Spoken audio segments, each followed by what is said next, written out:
bandiraɓe hoynade asman jarani pusodirde nuletake asman ko ɓuuri curki sa curki jaygo sakkiles ceerno hammadou diallo mo guine konakiri are dow mon jiɗɗa ko andude holko dañata walla holko dañatma ko kanko yaawi hen gonduɗo e rafi gorago embo safra debbo mbo meeɗa dañde ɓesgu embo safra joguiɗo caɗele e laamu mbimi jokkodiri e o ganda joɗɗo gandal jiɗɗa ko udditare yawde mbimi jokkodire jiɗɗa ko ɓayde ha naniɗa hano hannirtu ni jokkodire jiilatoɗo kayitaji gam ɗangal mbimi jokkodire o ceerno ganda joɗɗo gandal jiɗɗa ko nooɓo mbimi jokkodire o ceernaji jiɗɗo ñibde e golle mum jokkodire aɗa liggo e nokku a yiɗa ummade e nokku o jokkodire ka tampinaɗo e golle ma jokkodire galle baɗɗo seyɗani mbimi yawno gam galle ma seero e seyɗani jokkodire o ganda joɗɗo gandal neɗɗo gonduɗo e caɗele hano hannirtu ni jokkodire o ceerno ɗaɓɓowo golle mbimi jokkodire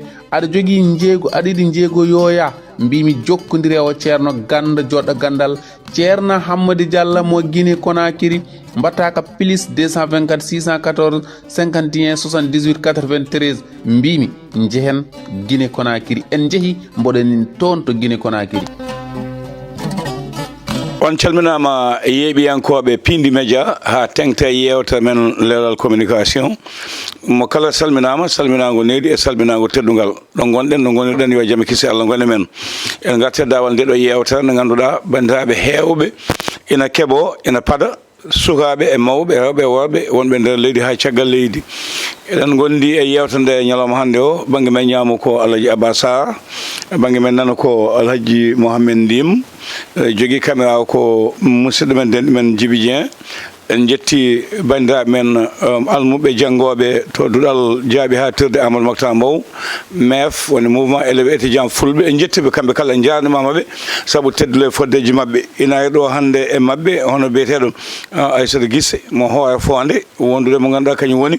hono Mamadou Abdoul Bokoum mo Kanel hannde kamɓe ballodirta e Djiby Dieng ko gollodiral kaldigal hakkude MEF e ɓe ganduɗa ko kañen goni ardiɓe Pindi Média ha tengte duɗal Amadou Mokhtar Mbow en jettiɓe jarnimamaɓe dende men Fan Ndiaye koko jultono suwato arde Hawwa Dieng ha joni suwato arde en jettimo en jarnimamamo Hawwa Diagne mbiyannomi Dieng fof ko gotum yewtan nde juɓɓudi ko ni sofoto so Allah lamɗo jaaɓi humpani hewɓe ha tengte darogol yankoɓe ñande aset ɓennuɗo ɗo o guila ñande aljuma udditi koyete ko congrès mo Pastef les patriotes ina wayno ko banggue mo Ousmane Sonko ardi o mi Ousmane Tanor Dieng Ousmane Sonko kañum wanno dental muɗum ina wayno o arditinama ni e on congrès leyɗele kewɗe gari mi yani nder leydi ndi ha caggal leydi guila Afrique ha e Europe ha e Amérique latine e ko nandi hen ko wona ɗum ko ma en kaal koyete ko e oɗo saaha joni mo gonɗon e dow muɗum haala kalanoka en mbino so bawɗi piiti ko piino fof piyata kono mbaggo fof e saaha muɗum beele Ousmane Sonko lawol no hokki ɗum artude suudu sarɗiji e wonde gardiɗo mawɗo suudu sarɗiji coow o heewino ha wiya yo nawe to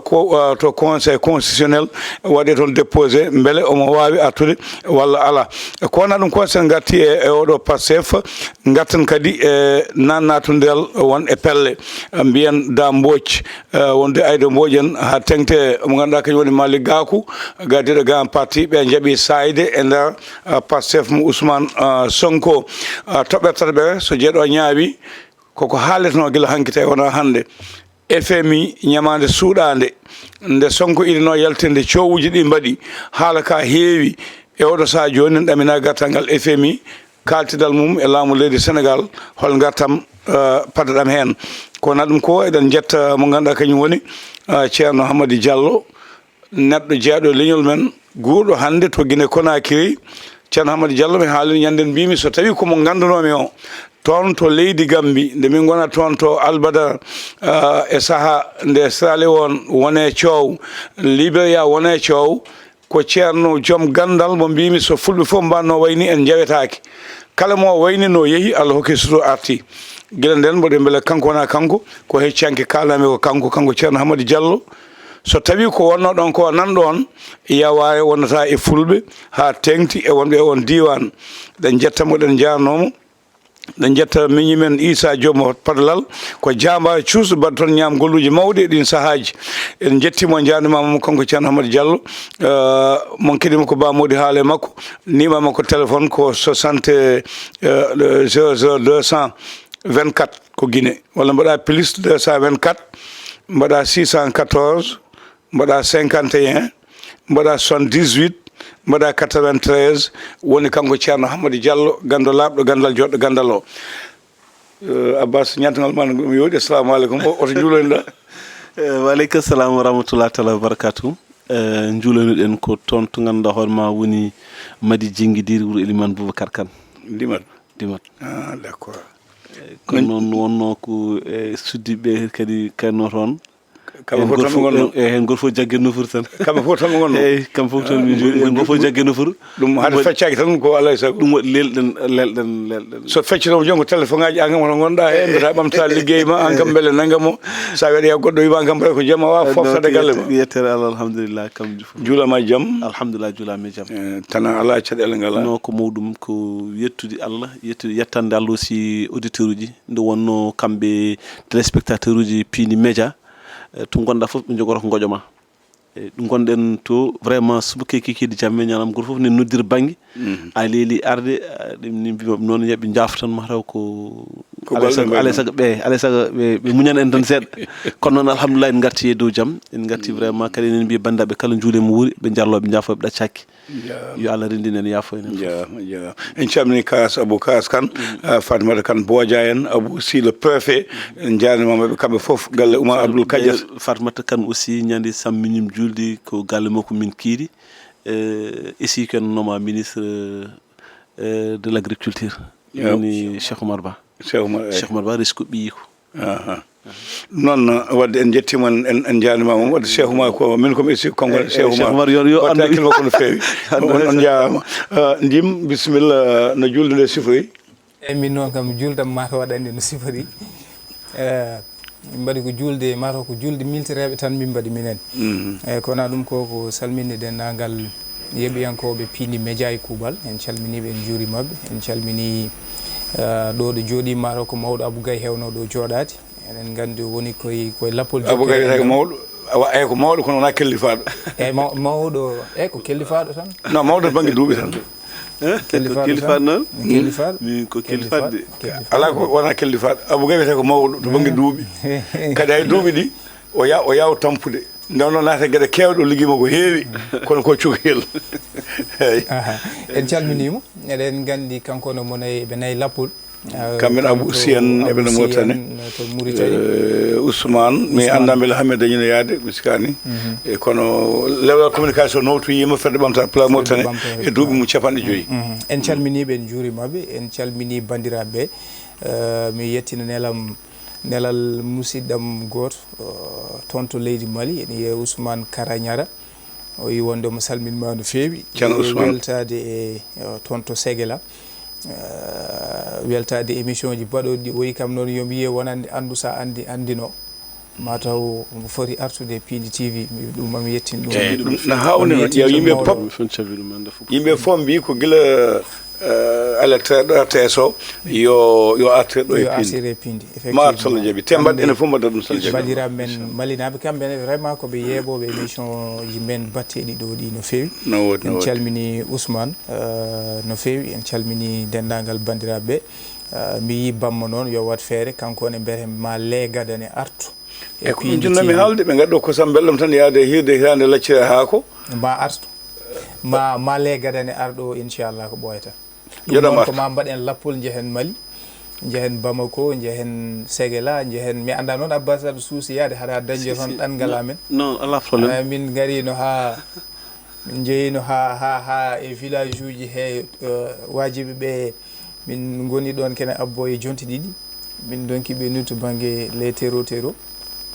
mbiyata kamɓe ganduɗa ko felloɓe jihad mi anda noon saɗa suuside eɗen cuusi ruttade non ala probléme bisimilla ɗum noon men mbaɗ lappol inchallah yen bandiraɓe men ɓe ganduɗa ko nan toon kadi ko yeeɓomi no fewi émission ji men walla Pindi TV e kuuɓal men jaa toon inchallah mbaɗen toon des émissions décentralisées ko way noon inchallah on jaarama en jetti Mali et Sénégal may wona kewol fédération de Mali ko enen denduno conseil de l'entente enen denduno Côte d'Ivoire yalti Benin yalti Burkina Faso den yalti heddi enen mabbe mbaden fédération de Mali yeyi ha boy cedele mbadi hakkunon mabbe kono ha joni may wona kewol sabu sa ƴeewi en jetta Moktaban ko mumma jeeya woni ton premier ministre wonde ba ndaw en e wobbe waabe non Ablaye Diop en ayed Ablaye Diop kanko woni actuel ministre des affaires étrangères Diaw mo ganduɗa eɗen gandi hande o dande mum nan toon ko jeeya ko ɗo e Dagana walla ɗo e Mbour wadde ken goto en jettiɓe jaadumama ɓe en jawtane joni o Pastef les patriotes ɓe Ousmane Sonko ardi mbaɗino ñande aljuma ɓennuɗo kicide yewtude koye mumen ɓedde gueɗe mumen ko nandi hen e jaɓade hoɓɓe umminoɓe e nder leydi ndi ha caggal leydi ñande asande no wayno hessinama kanko Ousmane Sonko jikki ala hen o arditinama o haali ɓe kaali Ceerno Abbas aɗa rewidino dental ngal e que non ka maayoni parce que en dañi hen batti politique seeɗa en dañi hay soko meftan toxer tan bele mo dañi hen walla ko dañi hen e en dañi hay soko meftande toxer tan nde ganduɗo hoorema vraiment ko saɗa ƴeewa a wiyata sahaji mbiyanɗa ko Pastef koko maayi mais sa ƴeewi congrès mbiyatake wonde elle Pastef aussi koko arti par ce que kanko hoore makko kanko Ousmane o bakkima ñande hen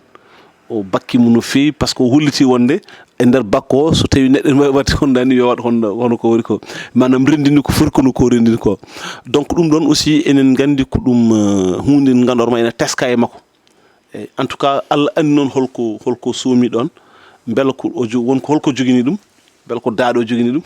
walla ko piɓolo jogini ɗum walla holko wawi ɗum joginade en tout cas ko foti wawi joginade ɗum foof mbiyen quand même vraiment ñalawma o ɗon o notama kala notiraɗo honda noon aussi aɗa sa ɓurantina tan a jogoto hoolare nde wonno fulɓe ne kewi wiide fittandu hulta yeewete fittandu hulata yeewete donc so tawi a yeccitima caggal ma a yi mas gonɗo caggal ma tan sa ɓurantinnade a waɗat a yewtat e bakkagol ngol holliti wonde o yiɗa toɓɓe e ko wiyete ko local o riwte kanko ko parɗo o yiɗa élection présidentielle o riwte 2029 kala mo fewnitaki kono kanko ko parɗo gam sippirede o paari kanko o wi déjà o wi ke wonde omo paari bon hedɗo noon ko ɗum e stratégie haala aɗa andi haala aussi ne waɗi stratégie muɗum pour peut-être wadde influencer yimɓe ha ɗumin mais ko laati ko woni heeɓe noon expérience kewɗi mbiya wonde ko sa ƴeewi sa haymi no waɗi adranno no yimɓe par rapport e sa ɓiti par rapport e oɗo congrès ɓennuɗo ma taw aussi kadi omo waɗi baisse seeɗa omo jippi par rapport e won hulɓe ni won joguiɓe haqqillaji wonde so tawi élection ngaji goodi waɗide kanko fof e bakkade so ɓurantinade hay 10% heɓata a jarama baba a yii ko ay ko anani ko haala ko e ko bakka ko hol yandema hen eyyi ummital Pastef Ousmane Sonko e balɗe tati ɗe par ce que ko 3 période mo ganduɗa ko balɗe tati ɗe ganduɗa mbaɗi wonande événement to banggue congrès o e fusion wonande lowoteɗe ganduɗa parti ji hay mouvement ji gartuɗi no mbiɗa ni caytuɗi e parti Pastef waɓe no Malick Gakou ene ko way noon e rassemblement wonande meeting mo o waɗi o toon to Dakar Arena so tawi en ƴeewi ko gonga o waɗi mobilisé yimɓe gari kono alay saago kadi to banggue politique wadde mobilisé yimɓe ɓe e ɗo ummiɗo wonande histoire makko hakkude makko e Bassirou Diomaye noɓe ganduɗa ko c'est des frères wonno hande gonti des ennemis jurés ana moƴƴi kanko Ousmane Sonko o arta hanki noon no andirono ko Pastef e saaha fof waɗat dente mumen waɗa des rassemblement kollita koye mumen e ko wayno ɗum ne andira ɗum ko guilay cusgol Pastef en 2016 ha hande ɗo jarten ɗo ɗum kamene jeeya e kala saaha ɓe jaltine style mo ganduɗa ko hollide sa ƴeewi to banggue base mabɓe politique ne waɗi solide e ko way noon kono noon ɗon ne foti jangguinde ko attention yimɓeɓe wonkoɓe kalata yiide wonande Pastef ha joni ne jogui doole alay sago kadi paamen sa ƴeewi on rassemblement garɗo mboɗo sikki en keewi yiide ɗo politicien waɗata mobilisé yimɓe par ce que eɗen gandi réalité ji gonɗi ɗi e sénégal so tawi a yiiɗi wadde mobilisé yimɓe il faut ko jaltina moyen sa yaltini moyen tottata a waɗat ɗum décentralisé ɗum ɗoji he kadi oɗo rassemblement il faut paamen won ummiɓe ha Gambie won ummiɓe ha Mauritanie mi haalani noon to banggue région ji e nder Fouta ɗi kala responsable kala leader gonɗo toon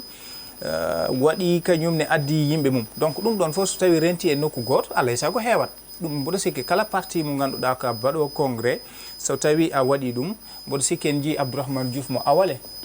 kañum en jii no nde CICES donc waɗi drainé yimɓe ko fotiri nda noon mboɗo sikki ɗum ɗon min ha heddi ko yimɓeɓe yooɓe ƴeew min ƴeewmi ko continue o wonande hol continue moɓe kaali toon ko ganduɗa ɗum ɗo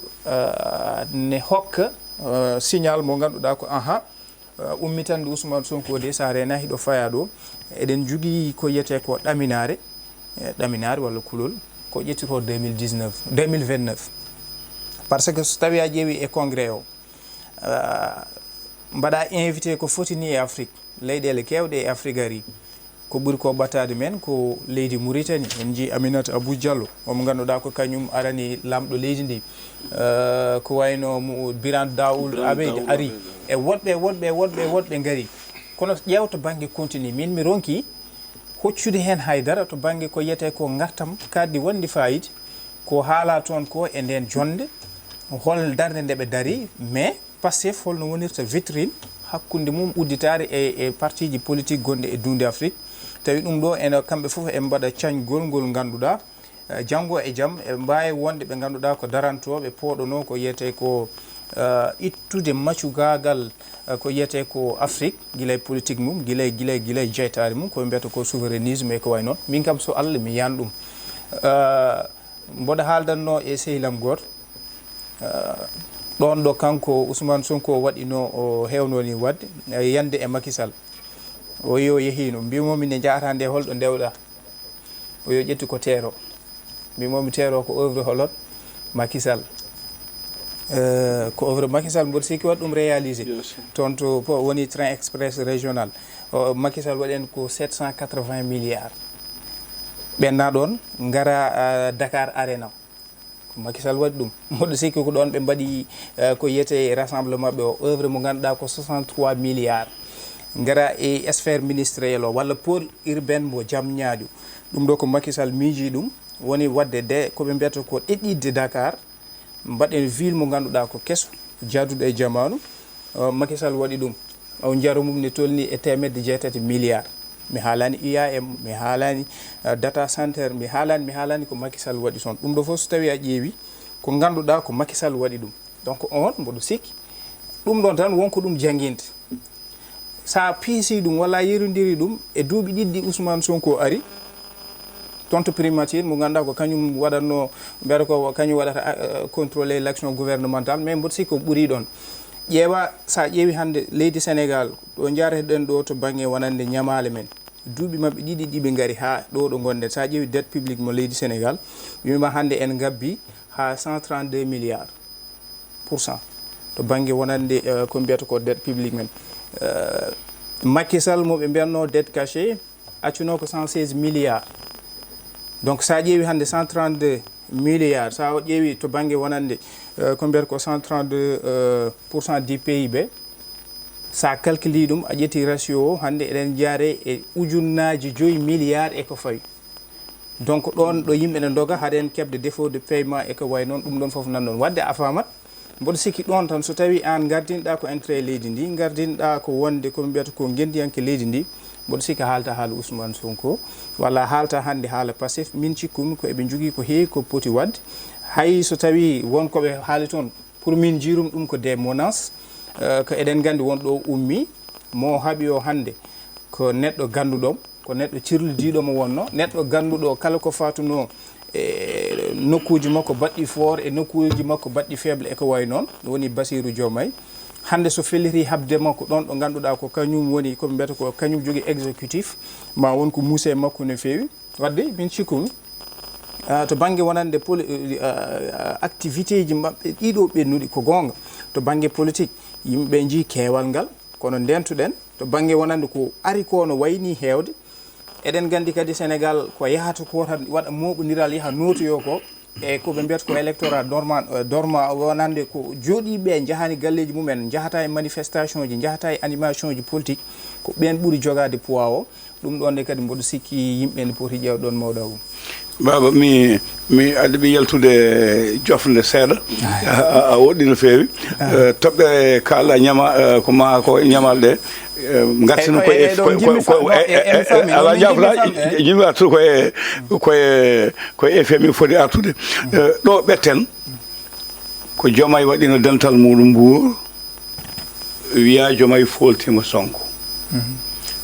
waɗino kañum le 8 ɗo esat wiya o fooli walla o folti o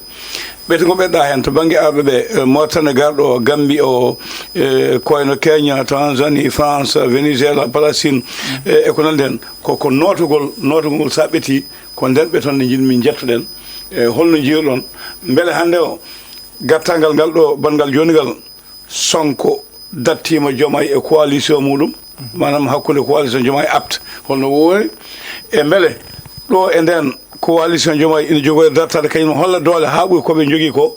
leñɗo yiyande yimɓe en ka aɗa coalition Diomaye déjà kañum aussi ne jogui probléme par ce que kamɓe ɗi foof emi jogui probléme manam coalition Ousmane Sonko mo jogui o malgré noon uppuɓe nokkuji men foof nattoy tonet plus maintenant coalition Diomaye ene jogui probléme par ce que coalition Diomaye sa yi eɓen déjà eɓen pecco wonema fuɗɗiɓe feccade wonema fuɗɗiɓe sortade ɓe mbiye wonde jahata e coalition Diomaye président e élection ngaji paaɗi ɗum local ɗi Abbas hollande politique mo ala caɗele no woodani presque pratiquement heewani kono noon kono waɗi wiide noon joni waɗi wiide noon ko hande e moment ɗeɓe jarte ɗo kamɓe par ce que hande moƴƴatno ɗeɓe jarte ɗo ɓe jarte ke combat gulɗo jaw par ce que hande sa ƴeewi mbiyata presque pratiquement opposition ala ɗo kamɓe goni pouvoir kamɓe goni opposition ala ɗum kay hande ɗum mataw hankadi ɗum natti ɗum gasi hankadi kamɓe goni pouvoir kamɓe goni opposition hol wonɓe pouvoir goni opposition coalition Diomaye kañum woni pouvoir a faami opposition kadi également ko Pastef Pastef mo ganduɗa ma hande nen nani juɗmo ha nder e laamu leydi Sénégal par ce que sa ƴeewi comme par exemple sa yi comme par exemple hande Ousmane Sonko hande en jogo doole walla ina fiɗɗito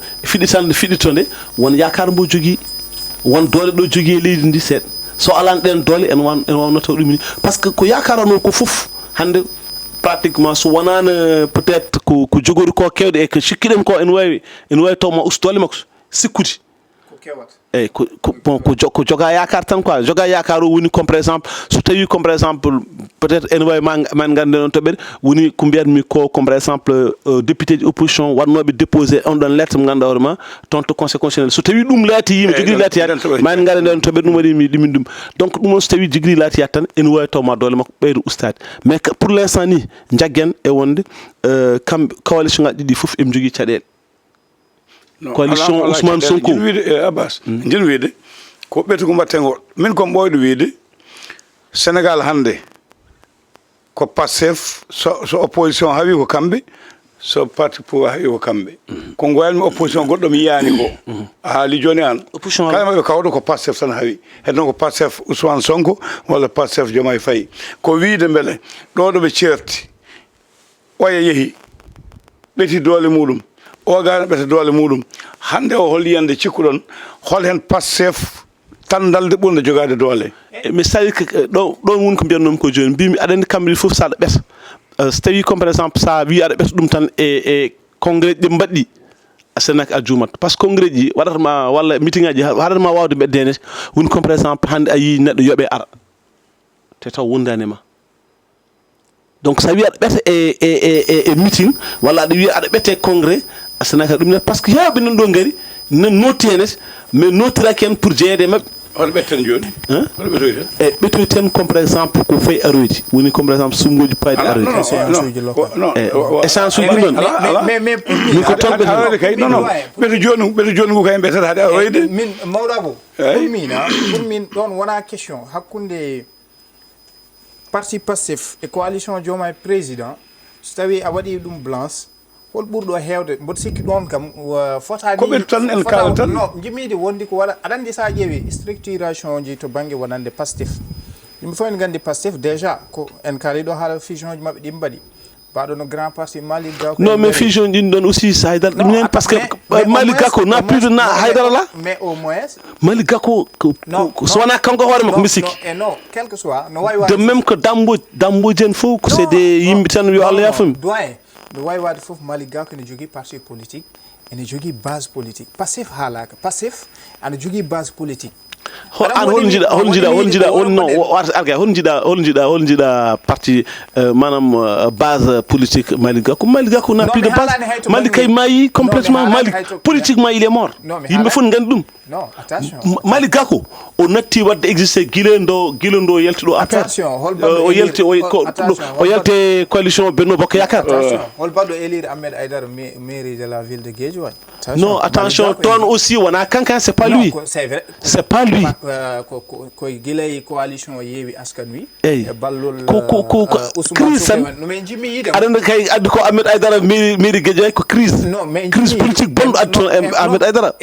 wona c'est pas Malick Gakou hein doyen mboɗo mera toon koto so crise watti noon kadi en ñagaki Allah crise politique on ceerta haɗa ko duy leydi gonɗen mi jokkide analyse am jimmi yiide ko woto jerodiren woto mbaɗen balancé hakkude coalition Diomaye président e Pastef par ce que Pastef aɗa jogui base mum politique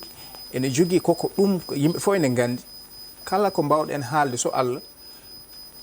Pastef ne waɗi structuré parti mum ne jogui des bases ne jogui des leaders wonɓe e région ji wonɓe faldeji ɗi wonɓe partout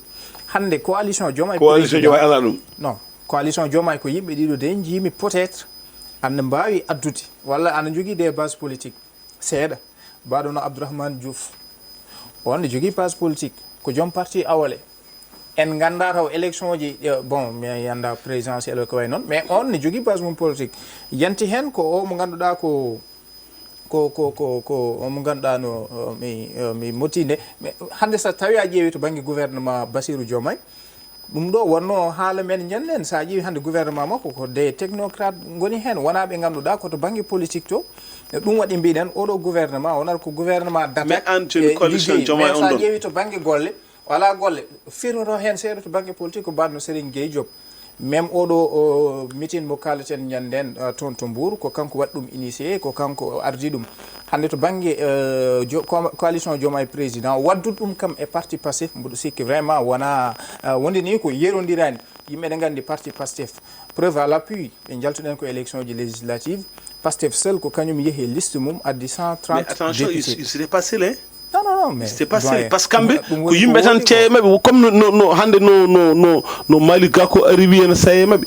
ko noon ɓe ceyrino e parti o rek par ce que Ousmane a pris de ƴettu audacité tan mawɗo wiide e wonde min de ɗo ɗo gonmi ɗo jiɗmi ko ɓedde Pastef donc kala bawɗo yo ar walle men mais saɗa walle mbalta kam ko indi Pastef non Pastef ala mais c'était kadi ha ɗon sa ɓiti ɗon joni comprendre sa ɓerno ɗon tan a yirodiri ɗum e opposition a andat tigui rigui aussi e par rapport e présidentiel ɓennuɗo eɓe mbaɗi cité ko hakkude Pastef e coalition Diomaye président e ko ɗum woni mbimi coalition Diomaye président ay coalition Diomaye président wadde Mimi Touré ko haranno ko woɗani parce que Mimi Touré wi ɗo que y a combien de maires y a combien de responsables walla ko haala politique tan ɗum ko haala politicien ala hol dalle joganno ɗum haalada Mimi Touré yi que ɓe mbaɗi enregistré plus de 500 maires no fori maire uji goni e leydi Sénégal 553 donc so tawi yo waɗi enregistré plus de 500 maires min nde o haali ɗum nde tawi ko mboɗo woni mission à Tambacounda ɓe mbi ko maire de la ville de Tambacounda bande kañum arti e coalition Diomaye président ɗum wonno ko ɗen balɗe tan ɓe mbaɗa nuance ha on wawa arde pour ɓe mbawa wallude président Diomaye wawa noddede e nder wawa jaɓɓede e nder région mbo Tambacounda en jii campagne o no yaari en jii to banggue mobilisation e nder Tambacounda ville en jii ko kewi hen ko mboɗo sikki en mbaɗi ɗum ɗo o émission mboɗo sikki hande probléme mo kalata fissure baɗɗo e nder coalition Diomaye président ko yiide hen parti yiide wonande Mimi Touré wawa ardade coalition Diomaye président contentieux mo jogui sibu hande sa ƴeewi to banggue mobilisation politique stratégie mo ɓuri lelnude ko alay saago ɓe mbawa ko gonga bawɗo wadde massifié ne adda hande Mimi ɗon ɗo daari wawa addude neɗɗo gonɗo e APR wawa adun neɗɗo gonɗo PDS yimɓe ne gandi to banggue histoire ko ɓenni ko ɗum waɗi mbimi hande ke so tawi ne ƴeewa ko holno ɓe mbaɗata ɓe mbaɗa remobilisé holno ɓe mbaɗata haaɓe daña jaggue kono kay wona yiide ne yorodira coalition Diomaye président et parti Pastef mais joni ɗo ça par rapport et 15 000 personnes de bon 15 000 places bien sûr wonno tonto arena hebbinde ɗum an hay an sa noddi arena hewata ɗum woni ko ɗum waɗi mbimi to banggue politique ɗum waɗi min a wawa ɗum waɗi mbimami omin jerunden aɗen gandi parti politique jeeyaɗo e parti politique andirte oɗo parti ko parti politique ne wanno yarat parti politique ko yeyde des cartes ko enregistrement ko yeyde des cartes de membre mbaɗon répertorié yimɓe mon ɗum ko ɗum yimɓe gandirta oɗo parti omo jogui doole nden ɗo PS waɗatno nono Alliance pour la République APR waɗatno par ce que aɗa andi Pastef no Modou Diagne Fada en mbaɗatno ko ɗon kaleten kon mais ɗum fof e waɗa noon yimɓe ne gandi hande parti Pastef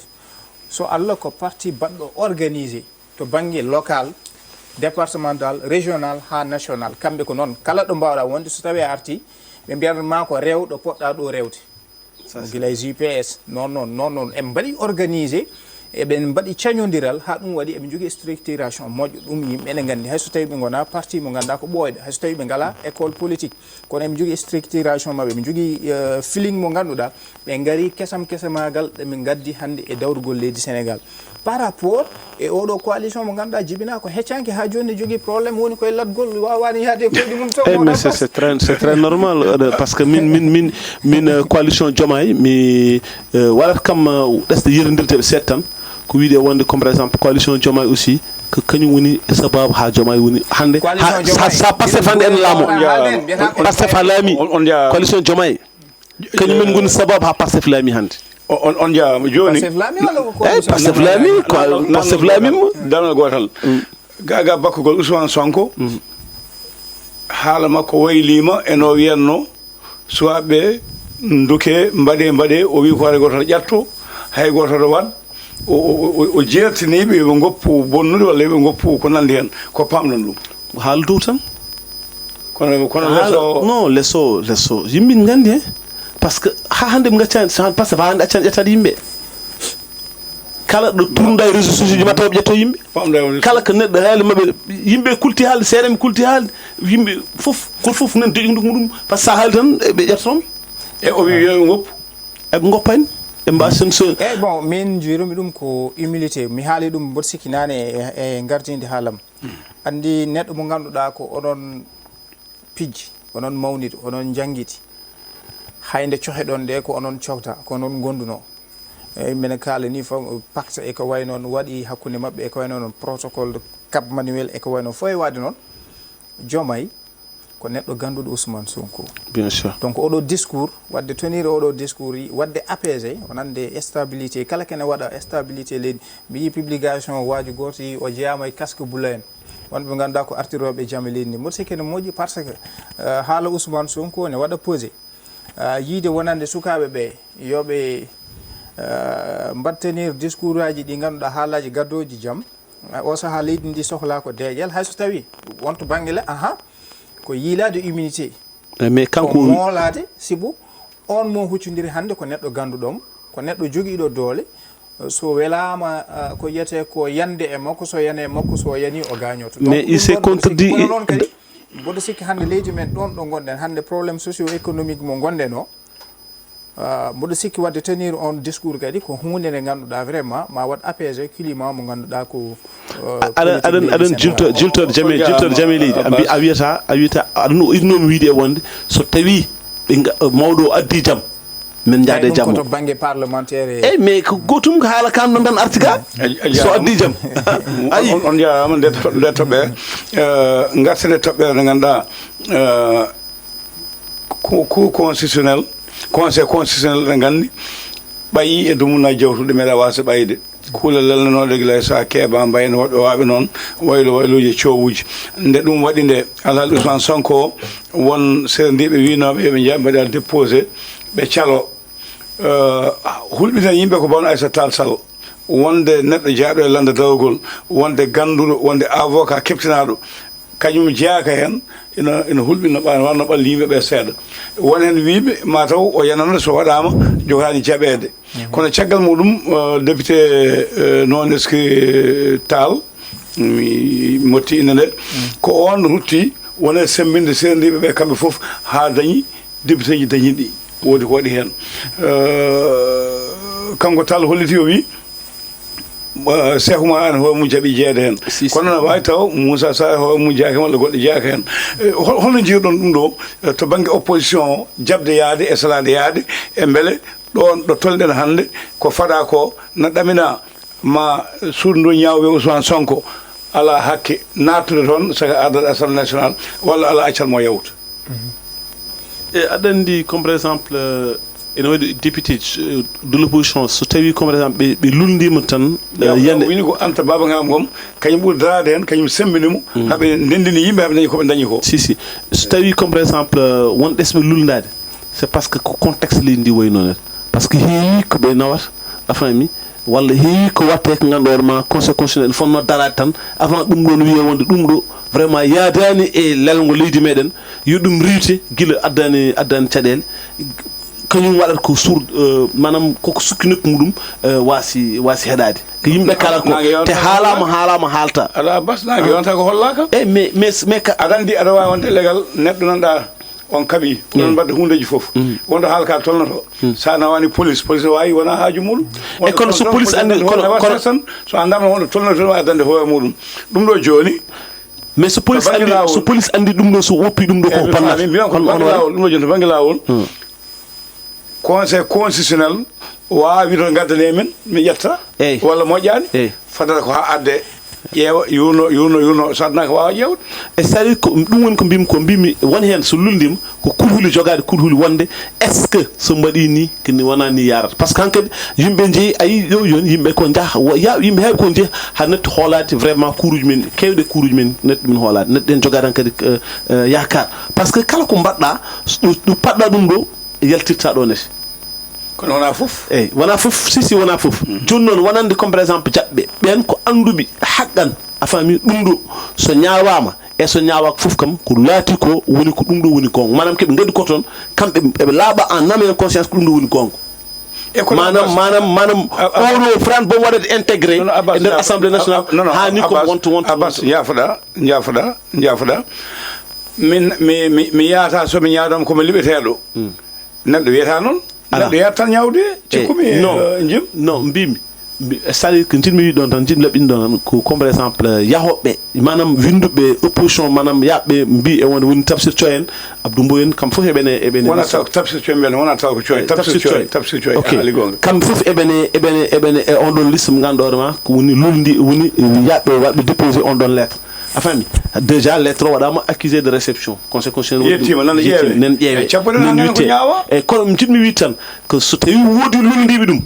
ko jogade kurhuli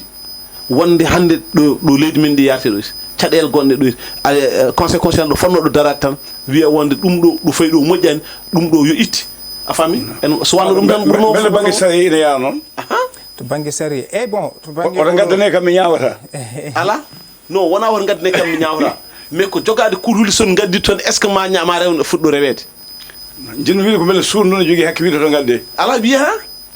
wiyata kay joni wadde ko nattini hen joni ɓe cellama ɗam ɓe natti joni e mais nattiniɓe hen kadi ko aɗa andi hunde foof ene waɗi conviction tan ene waɗi mo ganduɗa comme par exemple a haali joni mbiɗa Tafsir Coy kañum ala foof par ce que kañum wiki e wonde ene jarani ɗum hunde foof donc heeɓo waɗi ɗumen convaincre ha gaari ko hen Cheikh Oumar Anne en Cheikh Oumar Anne hay goto Cheikh Oumar Anne nan ɗoy yimɓe joguino caɗele est ce que Cheikh Oumar haala wonko hade Cheikh Oumar Anne dillude mais so jaaɓi dillude peut être mataw ko jogade yakar walla waɗede convaincre ko hen Cheikh Oumar Anne député à l'Assemblée nationale mais yo Allah yaaf hay goto anda ko Abdou Mbow dillo en jogui toɓɓere eyyi to banggue oɗo requête moɓe mbaɗi kam to banggue intervention jurisprudentielle conseil constitutionnel ko fati e koɓe mbaɗi ko toon to assemblée nationale sa ƴeewi kam to banggue jurisprudence ɓe kewi wadde intervenir ko ɗiɗi somi jomani kay heddi ɗo noon to terten tan ko yiyande men en gona juriste uji en gonade sarɗiyankoɓe ko way noon kono kam mboɗo sikki to bange ko wayni so waɗi oɗo sikki ko adi fof ɓe mbi conseil constitutionnel waɗata contrôlé ko adi fof ko ƴeewde to bange wonande wadde contrôlé kala ko fatuno e élection législative wonande élection kanko député o conseil constitutionnel ne waɗa hen veillé toon to suudu sarɗeji leydi sénégal so tawi en jumani ko heddi ko ƴeewde to kala ko fatuno e wonande kamɓe conseil constitutionnel eɓe ƴeewa kadi kala ko fatuno e koɓe mbiyata ko des textes mi anda no mbirami ɗum kadi e pulaar des textes législatifs wonande kala ko fatuno e élection député walla kala ko fatuno e luwaji ɗi ganduɗa ko gotaɗi toon assemblée nationale e ko way noon ɗum ɗo ne conseil constitutionnel ne waɗa hen veillé ko gonga oɗo ka mbo Ousmane Sonko ko addi foof probléme o ko article 54 ɗon ɗo woni premier ministre en 2024 wonande omo joguino article 132 ne hokkimo balɗe 6 nde o windata démission makko wonande o rotima golle makko toon to gouvernement o arta o ƴetta siège makko parlementaire walla ala kanko o waɗat démissionné walla waɗa suspendre kadi ɗonne kadi ko haala par ce que oɗon loi organique o waɗa voté ko en 2025 woɗi sikki e mois de juin 2025 ɗonne kadi ɗum waɗi ko ɗon hokkata faveur Amadou Ba kañum ne wawi artude à l' assemblée nationale par ce que kanko ummi ko assemblée nationale o fayi toon to gouvernement woni ministre de la culture ɗon noon woni probléme o tawi ko bonnoon suspendre aussi kanko ne non kanko on loi ni waɗa namdaki suspension non ɗon ko ɗon tawimo par ce que loi organique on o vota ko en 2025 est ce que loi en namdi kanko waɗa manam so tawi période mo ƴummorno ɗon e assemblée nationale omo fayi est ce que baɗa suspendre walla juin 2025 on loi o ari on projet de loi o adda koye juin 2025 ko nden o vota ko ɗum waɗi kanko ene hokkimo o wawa arde o rutto o ƴetta siège makko ko yiyete ko député maintenant ɗo ɗo Ousmane Sonko kañum yimɓe fof mbino par ce que sa ƴeewi to banggue dow ko haala nde o journaliste o waɗima interview o wi o arno ko wadde rendre démission makko kono doyen Allah Kane kañum yi ko Ousmane Sonko ɓe keeɓi lettre mum de suspension donc kono en mbawa enen ñawde walla to banggue kuule e dosɗe leydi men en nanggata ko haala ko koko winda ko ɗum woni ko nangueten kono fof e wade noon mais aɗa andi on ɗon ka aɗan holko hulɓinen yimɓe comme par exemple président Macky Sall ndo wiyata nde e wondomo itta mandat 7 ans o omo watta ɗum 5 ans a faami ɗon ko conseil constitutionnel dari wimi e won ɗum ɗo wona e prérogatif ma so tawi aɗa yiɗi ɗum ɗon a yahat référendum e mboɗomi ara ɗon bon mboɗomi ara ɗon saɗa yiɗi ɗum ɗon a yahat référendum sa yaha référendum a wawa ɗum ittude ɗum addi nde mbanɗe référendum 2016 ɓe kaali ko gueɗe président Macky Sall dandal Macky Sall ene ha eyyi joni noon ala manam Macky Sall nde winde Macky Sall kañum haal tan waɗano déposé haal kamɓe ƴabti haala kamɓe ɓe jabti ɓe mbi président Macky Sall a wawa wadde comme par exemple ittude on ɗon mandat wattu artude ɗum 5 ans donc pour mbawa manam wadde ɗum artude ɗum e 5 ans alay so jaha référendum 2016 ɗum woni référendum mbaɗonɗo ɗo 2016 oui ou non ha oui fooji cikku mataw mi andata banggue sayi kono min wona ɗon jinnomi arde ko haali winde mataw wona neɗo haaldan ka joni min ko jinnomi ko arde jinnomi wiide comme par exemple Bassirou non Ousmane Sonko ndo dari nde to aɗa andi président Macky Sall troisiéme candidature makko aɗa andi o winoke e wonde o waɗata te pourtant conseil constitutionnel en heddino e wonde so déposé omo wawi ɗuminde mais yimɓe holto kidnoke haala ko haalno ko o dari o wiya wonde o waɗata ko ɗon jaggi wadde Ousmane Sonko wawa darade wiya wonde yimɓe aɗa andi ɗon ɗesi surtout aɗa andi conseil constitutionnel saha o no yaha e woni koye woɗɗoyde ko wondu dow dendagal kala ko fati e ñawoɗe men jimmi yiide ɗon ko eɗen kaala e article 54 article 132 oɗo loi organique e ko way noon sibu eɗen gandi ko conseil constitutionnel loi organique loi ordinaire ordinaire no waɗi fof nan toon leli ɗo hena holko wonata ɗo haala ka sibu ko wayni ɗe sino wadde wonande oɗo L29 loi projet de loi L29 L30 nde ɗum ari à l'Assemblée nationale maître Aïssata Tall Sall en kamɓe les opposition parlementaire o ɓe jiiɗino wadde recours ɓe mbi ɓe gaccidi ɗum par ce que ɓe wataw ɓe paayi hen won stratégie politique woni hen ɓe gaccidi ɗum Diomaye heewen kulli tan ko wonde Aïssata Tall Sall ko ganduɗo sahih so salima nawde ene andi mataw dañata hen ko yinno nawde ɓe mbino ni mataw won haala waɗi hakkude Ousmane Sonko e Macky Sall kono fo e wadde noon kanko président de la république o namdima avis no astafurlah o waɗi renvoyé une seconde lecture assemblée nationale article 71 72 73 du règlement intérieur jaafa ɗon conseil constitutionnel no hokkimo ɗum o waɗi ɗum ɓen ngari ɓe gartiri ɗum à l'assemblée nationale ɓe mbaɗi vote maɓɓe goɗɗo o waɗi ɗum promulgué ɗum o rewni e lawol maintenant ɗo noon ka o ko so tawi kanko o namdima avis ko adi foof il faut pas men conseil constitutionnel kanko président de la république so namdi men avis kamɓe décision maɓɓe wonata ko décision wonata jattugol maɓɓe wonata ko décision joni noon ɗo ko article 54 article 132 so tawi ɓe kaali hen ɗum wonata hankadi ko noɓe mbiyata ni so tawi kamɓe conseil constitutionnel ɓe jaabima ko ɗum woni ko nanguete soɓe calima Ousmane Sonko tellot on saha ƴeewen holko jogorɗo wonde président suudu sarɗeji leydi Sénégal kono min mboɗo sikki conseil constitutionnel noon ɗo mbiyatani kañum woni notre dernier rempart kala koɓe ñaawa hen ma ɗum woni ko ganduɗa ko ɗum woni ko tonggui e kala ko fattuno e sariyaji leydi men a jaama toɓɓe men heddi ko noon namdal gotal a haali joni wonde Macky Sall Ousmane Sonko wonko kaldi beela ha joni wonko Macky Sall Ousmane Sonko kaldata kono saabo ala ko won hen mbi ala ko yendema mbimi an mi an yendema mbimi ko nde won wiɓe salniɓe wadde salen mbi kayiti mbaɗi renoncé recours o ko won nanguɓe beele ala haala waɗi less hakkude Macky Sall e Ousmane ɓe mbiyama taw ko président o ko to e Nations Unies o so ga waɗama ga naddanadda on jaama toɓɓe sakkitere hankkandi kojeemaji ɗi gasi laaɓi FMI gartangal muɗum ɗo e kaltidal e laamu leydi Sénégal ñamande suuɗani walla suuɗaka hol janɗe mon hen eyyi finde kam miƴande men tan ko FMI kam déjà sa ƴeewi comme par exemple 2025 août 2025 eɓe garini ɗo kono haydara gasi hen gaddi kalis walla koɓe gadduno ala ɓe gari kay ko wiide yo leydi Sénégal addu programme kesso mo ganduɗa ma ina yaadi e kamɓe ne ɓe jiiɗi par ce que aɗa FMI kañum jogui ko programme muɗum manam jogui ko guite muɗum wiyatma ko ƴeew ɗo sa jaaɓi ƴeewɗo ɗon kamɓe ɓe gara sa salim ƴeewɗo ɗon kamɓe ɓe jagga juuɗe maɓɓe moƴƴani meɗen joni noon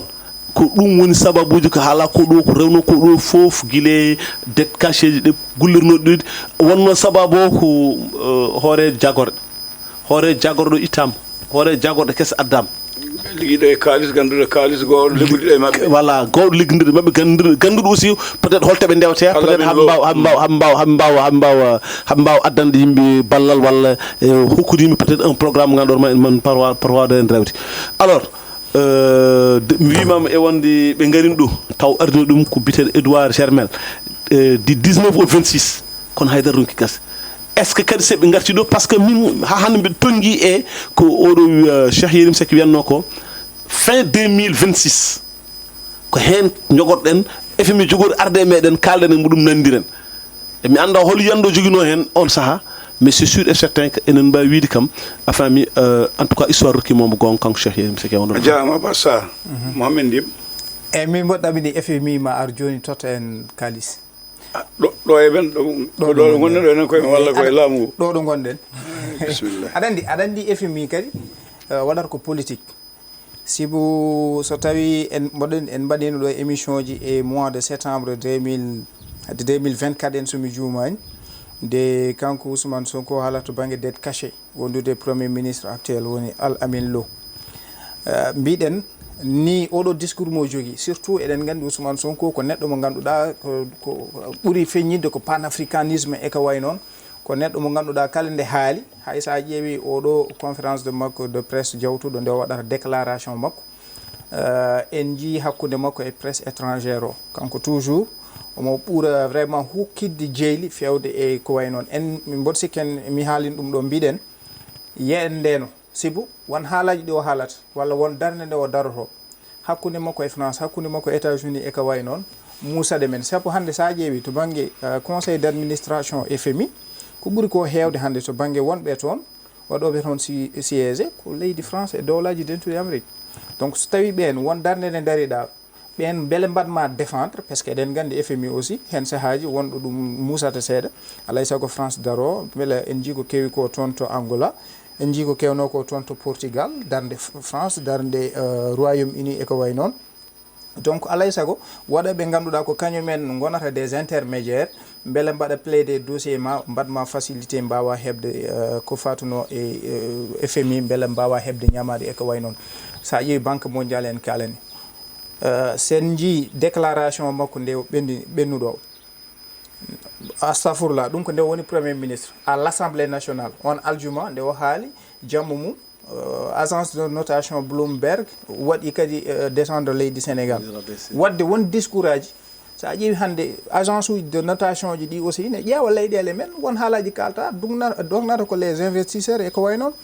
en jii anticipation mo Cheikh Diba waɗi échéance uji ɗiɗi ɗi o yooɓi pour mbawen beele mbawen woɗɗirade défaut de paiement ɗum ko ɗiɗi en garani hen taw kono donc wadde a famat te Cheikh Diba ko neɗɗo mo ganduɗa ne wonno ɗo guilay yarhamum Mouhamadou Moustapha Ba